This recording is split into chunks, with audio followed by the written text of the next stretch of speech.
सोलापूर न्यूजमध्ये आपल्या सगळ्यांचं स्वागत। दिनांक 23 जुलै रोजी सोलापूर शहर व जिल्हा हँडबॉल असोसिएशन व अजिंक्यतारा स्पोर्ट्स फाउंडेशनच्या वतीने दरवर्षीप्रमाणे हँडबॉल दिन उत्साहात साजरा करण्यात आला।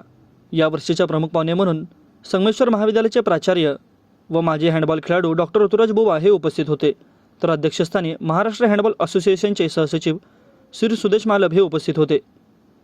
आपल्या प्रमुख भाषणामध्ये श्री बुवा यांनी सोलापूरच्या हँडबॉल जगातील त्यांच्या जुन्या आठवणींना उजाळा देत खेळाडूंना कष्ट करण्याशिवाय दुसरा पर्याय नाही व योग्य कष्ट करून मिळालेले प्रामाणिक यश हे कायम फलदायी असते असे त्यांनी विद्यार्थ्यांना आवर्जून सांगितले व सतत मेहनत करून स्वतःविषयी व आपल्या खेळाविषयी प्रामाणिक राहण्याचे आवाहन केले।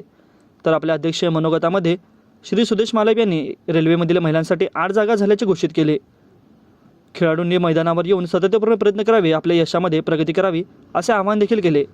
या प्रसंगी आंतरराष्ट्रीय, राष्ट्रीय, अखिल भारतीय, आंतरविद्यापीठ, राज्यस्तरीय यशस्वी खेळाडूंचा विविध पारितोषिके प्रदान करून सत्कार करण्यात आला।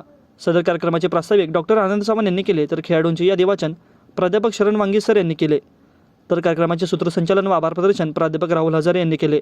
सदर कार्यक्रम यशस्वी करण्यासाठी अतुल गवळी, अजिंक्य माने, आकाश, अमदीपूर, पृथ्वी चव्हाण व अजिंक्यतारा स्पोर्ट्स फाउंडेशनचे सर्व खेळाडू व पदाधिकारी यांनी परिश्रम घेतले। माझं सोलापूर न्यूज या यूट्यूब चॅनलला सबस्क्राईब करा आणि बेल आयकॉन प्रेस करायला विसरू नका।